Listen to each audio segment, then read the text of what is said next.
Hi friends, host Eric here is talking with famous people. In this video, I want to talk about a Oh, topic same. that's very interesting that I don't believe I've ever talked about before, which is weird, so considering how many videos I made on this channel, which is the different types of ways that individuals, ENTPs, come into this room, how they approach it, etc.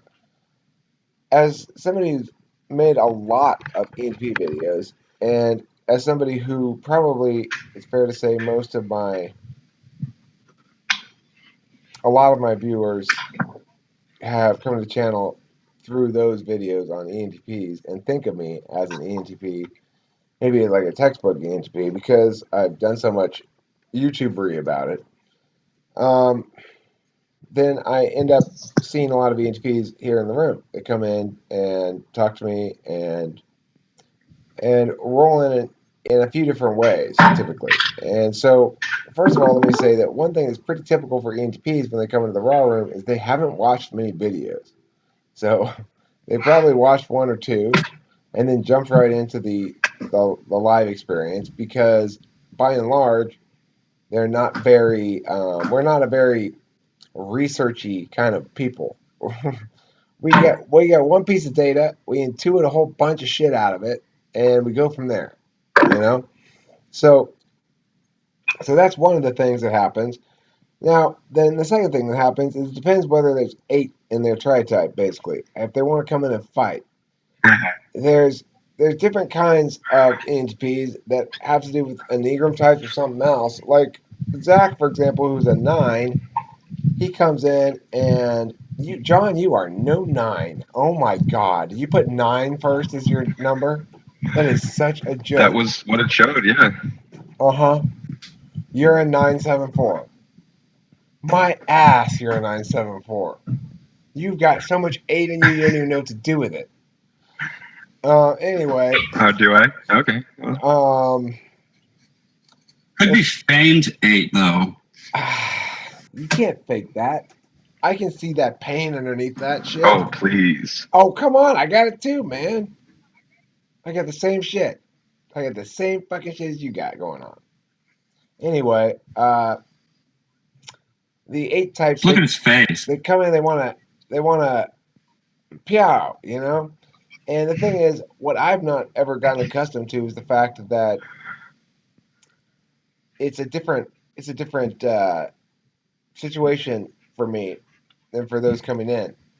Regardless, I usually fight some with a lot of the incoming HPs, but not all of them. There are some types who don't come in to fight, and those types are odd. They tend to be younger. One thing I've noticed is I haven't found any older ENTPs come in and talk to me.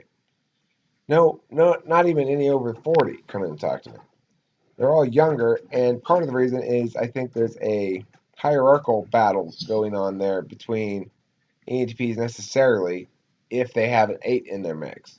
And most ENTPs do, I think. Those who don't, the peacemaking types, are like Zach, want to collaborate more. And I think like Basemon as well. Basemon is more of a collaborative type, so Yep. is Zach. But Basemon is a lot like me, but without any 8. He's got no 8 that I can tell. Not really. He's a lot of 7. There's a lot of 7 in Basemon. He likes to play. Oh my God, is he a baby? Just like me. Uh, What do Eric? yeah, What do these numbers mean? And uh, what do I have? you are like a 2. You're like a 269 or no, you're 261. Anyway, um, 8675309. if you look up 261 tri type Abraham on the internet, you can research about it or something.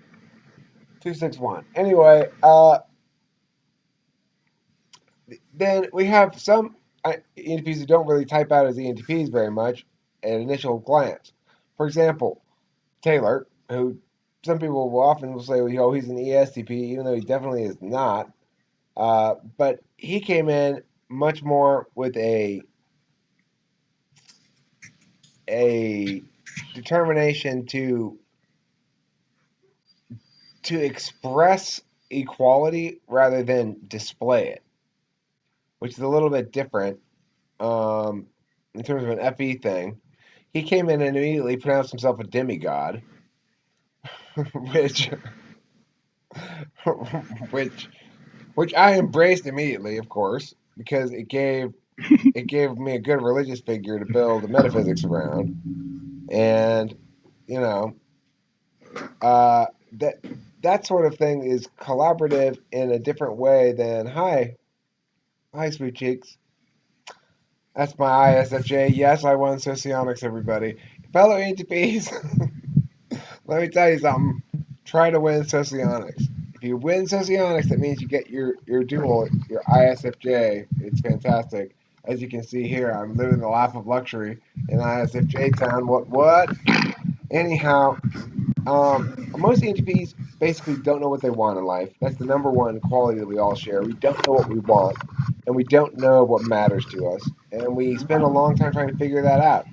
And some of us end up like players who slay a lot of puss, but most of us probably are way too sensitive for all that shit. I know I am. And at the bottom line, what we want is somebody to manage our FI for us. And what that means is we need somebody to help us understand the way that relationships grow over time, whatever kind of relationships they are. So when you deal with ENTP relationships, both parties are shocked to find friendships growing over time because neither party understands what that means at all. So I declared Taylor my best friend after knowing him for about a month, you know, having lost my previous best friend, having declared him persona non grata basically for his crimes against me. Uh, but then over time, it grew to be much more meaningful a thing to say. Like I realized, oh, it's not just. I mean, that was just more like an intuitive leap right there. But with Taylor, over time, the relationship grew and matured and became more. It had more depth. But there's only so much time-related FI depth that an ENTP relationship can have because both parties have it in their polar slot. Neither party understands it well. I think that to come to understand it a lot better, it helps to be in a relationship with an ISFJ who doesn't value FI, but who is strong at it and therefore helps to manage that sort of thing. The last thing I would say about ENTP relationships is that there are certain ENTPs who I simply cannot stop butting heads with at all. One of them, as example, is Nick. No matter how often the same thing repeats over and over and over again, which is Nick comes Nick's in pretty and funny. does his little thing. Yeah. Hold on.